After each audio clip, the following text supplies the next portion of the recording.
धर्म में हर एक व्रत और त्योहार का विशेष महत्व है। हर व्रत किसी देवी देवता को समर्पित होता है और उस दिन उनका पूजन अत्यंत फलदायी होता है। ऐसे ही व्रत त्योहारों में से एक है हरतालिका तीज यानी हरियाली तीज का त्योहार। इस दिन सुहागिन स्त्रियां माता पार्वती और भगवान शिव से अखंड सौभाग्यवती होने का आशीर्वाद मांगती हैं। वही कुंवारी कन्याएं भी हरतालिका तीज का व्रत अच्छे पति की कामना हेतु रखती हैं। हरतालिका तीज में सुहागिन महिलाएं 16 श्रृंगार करके माता पार्वती और भगवान शिव का पूरे मनोयोग से पूजन और कथा करती हैं और पति की लंबी आयु की कामना करती हैं। हरियाली तीज और व्रत से जुड़ी एक पौराणिक कथा के अनुसार माता पार्वती ने पर्वतराज हिमालय के घर जन्म लिया। माता पार्वती बाल्यावस्था से ही भगवान शिव की पूजा अर्चना करती थी। माता पार्वती ने भगवान शिव को पति रूप में पाने के लिए गंगा के तट पर 12 वर्षों तक घोर तप किया था। इतनी अवधि उन्होंने अन्न न खाकर पेड़ों के सूखे पत्ते चबाकर व्यतीत किए। माघ की विकराल शीतलता में निरंतर जल में प्रवेश करके तप किया। वैशाख की जला देने वाली गर्मी में पंचाग्नि से शरीर को तपाया। श्रावण की मूसलाधार वर्षा में खुले आसमान के नीचे बिना अन्न जल ग्रहण किए समय व्यतीत किया। उनके पिता इस कष्ट साध्य तपस्या को देखकर बड़े दुखी होते थे। एक दिन देवी पार्वती की तपस्या को देखकर नारद जी महाराज हिमालय के महल में पधारे।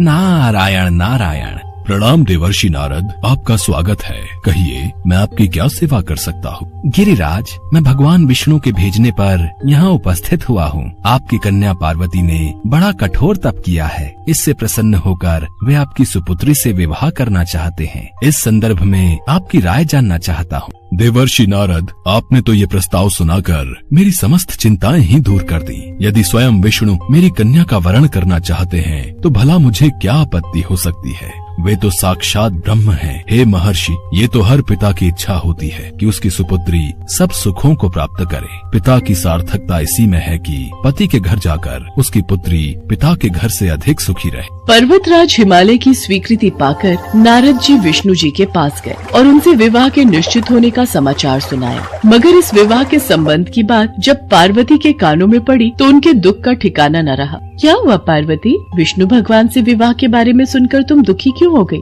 सखी, मैंने सच्चे हृदय से भगवान भोलेनाथ का वरण किया है, किंतु मेरे पिता ने मेरा विवाह विष्णु जी से निश्चित कर दिया। मैं विचित्र धर्म संकट में हूँ। अब क्या करूँ? प्राण छोड़ देने के अतिरिक्त अब कोई भी उपाय शेष नहीं बचा है।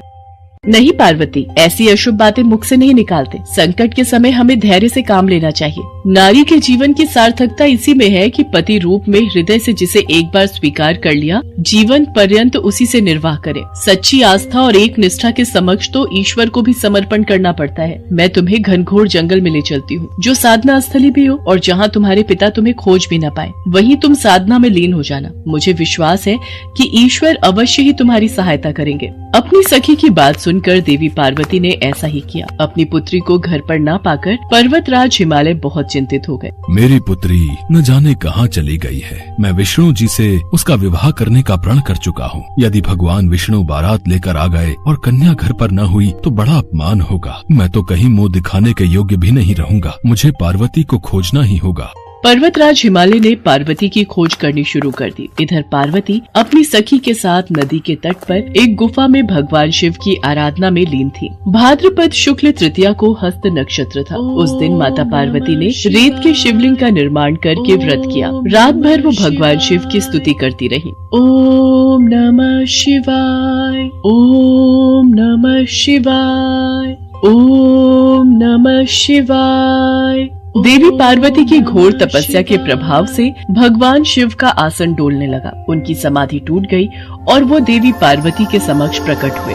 देवी पार्वती, मैं तुम्हारी तपस्या से प्रसन्न हूँ। तुम जो चाहो वर मांगो। प्रभु, मैं हृदय से आपको पति के रूप में वरण कर चुकी हूँ। यदि आप सचमुच मेरी तपस्या से प्रसन्न होकर यहाँ पधारे हैं तो मुझे अपनी अर्धांगिनी के रूप में स्वीकार कर लीजिए। देवी पार्वती, क्या तुम मेरे साथ खुश रह पाओगी? मैंने बचपन से ही आपको अपना पति मान लिया था। मैं जानती हूँ आपको पति रूप में पाकर, आपकी अर्धांगिनी बनकर मुझे सर्व सुखों की और सौभाग्य की प्राप्ति होगी। कृपया करके मुझे अपनी पत्नी के रूप में स्वीकार कर लीजिए प्रभु। देवी पार्वती के प्रेम और विश्वास की तपस्या की जीत होती है और भगवान शिव उन्हें मनोवांछित वर देकर अंतर्ध्यान हो जाते हैं। उसी समय अपने दरबारियों सहित गिरिराज हिमालय देवी पार्वती को खोजते खोजते वहाँ पहुँचते हैं। पुत्री, तुम्हारी ऐसी कठोर तपस्या का क्या कारण है? तुम्हारी ऐसी दशा को देखकर मुझे अत्यधिक दुख और पीड़ा हो रही है। चलो पुत्री, महल वापस चलो। मुझसे तुम्हारी ये दशा देखी नहीं जा रही। पिताश्री, मैंने अपने जीवन का अधिकांश समय कठोर तपस्या में बिताया है। मेरी इस तपस्या का उद्देश्य केवल यही था कि मैं महादेव को पति के रूप में पाना चाहती थी। आज मैं अपनी तपस्या की कसौटी पर खरी उतर चुकी हूँ। आप क्योंकि विष्णु जी से मेरा विवाह करने का निर्णय ले चुके थे, इसलिए मैं अपने आराध्य की खोज में घर छोड़कर चली आई। अब मैं आपके साथ इसी शर्त पर महल वापस जाऊंगी कि आप मेरा विवाह विष्णु जी से न करके